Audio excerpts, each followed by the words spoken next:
Hey everybody, today I want to talk about 3 different stories. I probably won't go into too much detail about each one of them, but you'll kind of get the general theme or idea of what's going on with each of them. What I really want to centralize is an underlying theme underneath all of them. And as always, I will have links in the description so you guys can take a look at these stories yourself. I definitely encourage that so you guys can get an understanding of what's actually going on as well.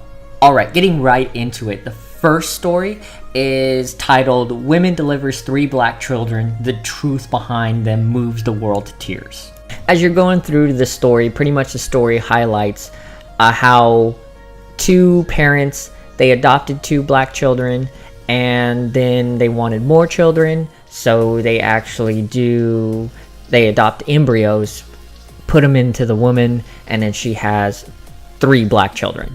Pretty cool story. By itself, there's not a lot there, but when you're reading this article, it gets really intense and it really centers around that the children are black and that they are white. So just some quick things that they actually put into this piece is, even though the year is 2017, racism and prejudice continue to pollute our world. Many people retain narrow-minded and oversimplistic views on what a family should quote-unquote look like. And this is just the first 2 sentences of this article, and it's already just got this heavy tone to it, just overwhelming. Which, I mean, the first 2 sentences are true, but they're put into such a context that it seems like it's just everywhere. You can't even go outside. It's the same as just seeing cars outside. Like, yeah, that's Jim, he's racist.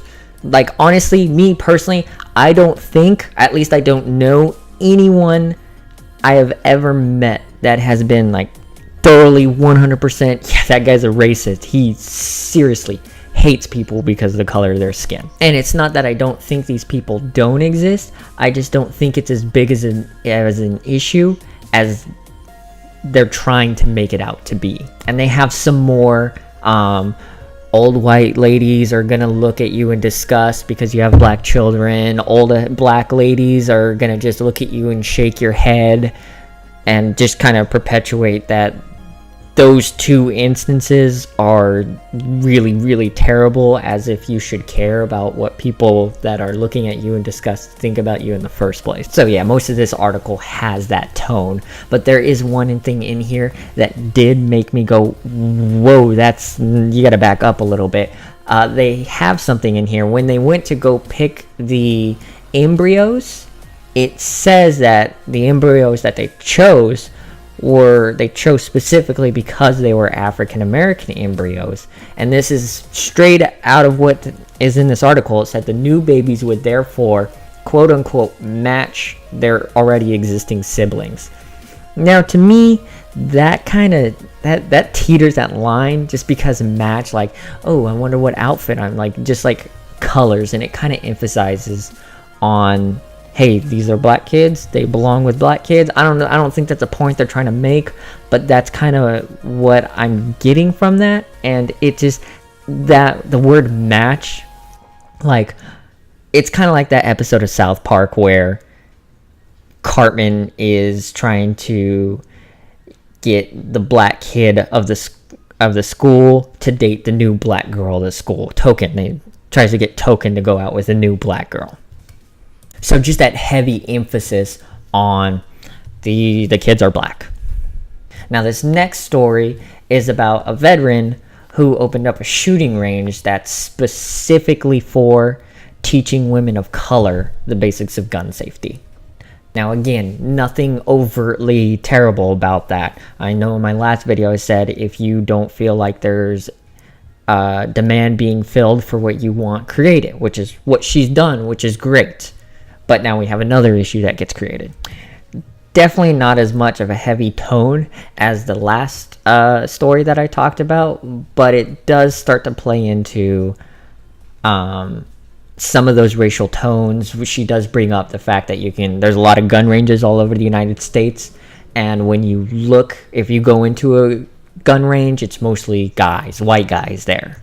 The thing here is that I don't know the extent of what she offers, as far as classes are concerned, because this video is specifically talking about classes. for women of color to learn about gun safety.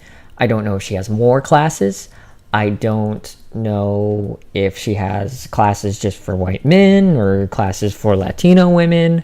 All we know is that she has classes for women of color. So to be fair, I don't know if she has any more classes, and I am making all of these comments based on the assumption that she only has this one class that she offers. So if she does have more classes, then bam, I'm everything I'm saying, it just goes out the window almost completely. The only thing that doesn't go out the window is the fact that she is having racially segregated classes, which I'll get into with my final point after I talk about this next article. All right, this one made big waves. It was from Colorado University and the new dorms that they are going to implement there. They have 3 new dorms that they're going to create, or they have an existing hall that they're going to turn into 3 dedicated dorms. One's for LGBTQAI, specific for people who want to be involved in that community. There's a diversity community, so just everyone who wants to celebrate diversity. And there is a diversity that's, what's the best way for me to put this, that's catered to African American students. It's hard to word because the way they word it and the way they present it is questionable at best.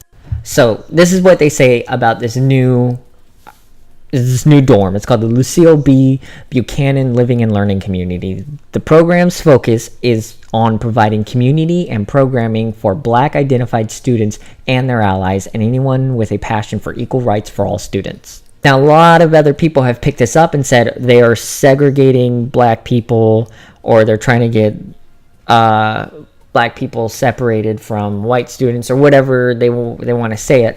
The only reason I don't go, yeah, that's what they're trying to do, is because of the wording that they use, and it says and their allies. So yes, I want to get on there and say, yes, they're segregating Black people, and this is wrong, whether Black people want it or not. It didn't make it right up until 1964. It doesn't make it right now. Segregation is segregation, whether white people want to do it or Black people want to do it.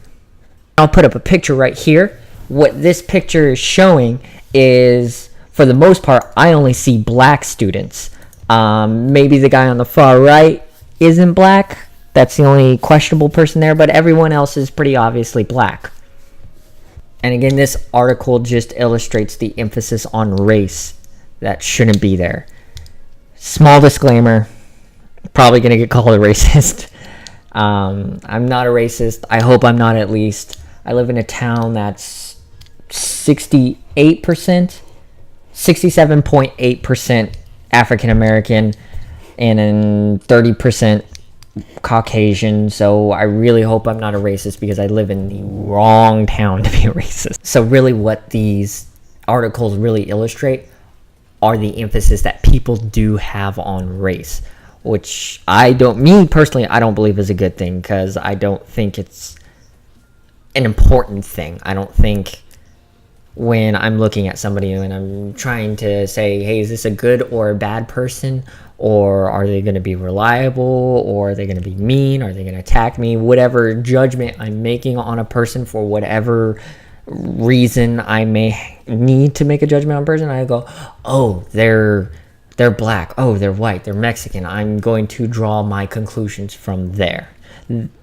Now, I really didn't think I had to put that last sentence into a video ever and really tell people, hey, I don't judge people off of skin color, but I guess it's something that we have to talk about, is that we shouldn't put that emphasis on race, because that's what generates racial segregation in a modern way. I think the conversation around race really perpetuates racism, because it has you thinking in terms of race.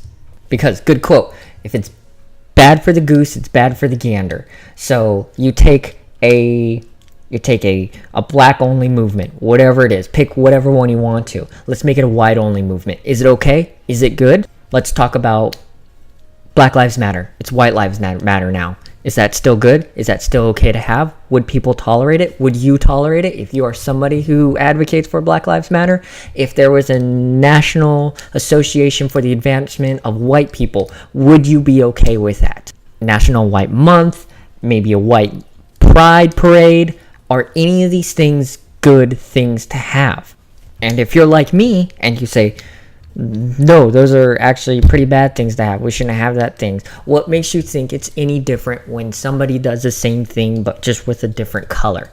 If it's not good for the goose, it's not good for the gander. I think when we're able to effectively stop talking about race, racism will go bye-bye, because no one's talking about race anymore. So when nobody's talking about I'm black, you're white, you're Mexican, whatever, I think once you do that, people will be like, just like me. I didn't grow up with race, so racism's not a thing for me.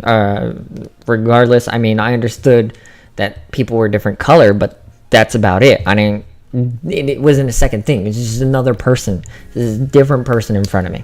But once we're able to effectively stop talking about race, we can actually talk about the things that matter. So let's say, for instance, there is a cop that is going around killing black people. Then we can all group up together and say, hey, that guy's a racist. Let's get him out of there. Let's say there's racist bills coming into legislation. That's racist legislation. Let's either vote against it, or let's get the legislators out of office so that they can't pass racist stuff like that. Let's stop talking about race so that this lady doesn't have to make a class for black women to learn about firearms, where black women can comfortably go into a gun range to, okay, there's white guys there, maybe it's only white guys, but maybe let's say there's other guys.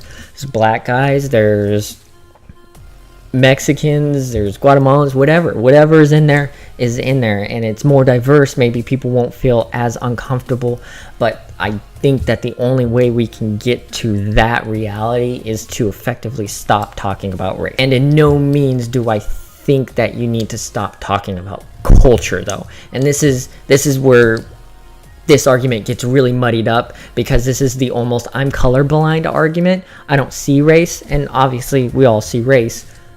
And then people go, well, if you're just being colorblind, you're just ignoring who those people are.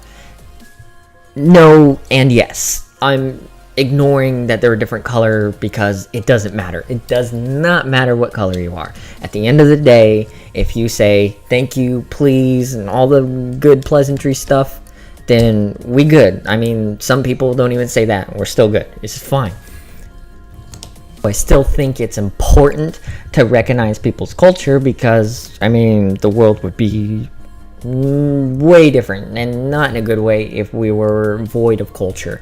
So, food, music, everything. So, regardless of background, I think it's important. So, if somebody is Mexican, it's important, for me personally, it's important to have Mexican culture, because Mexican food is amazing, and I don't want that going anywhere.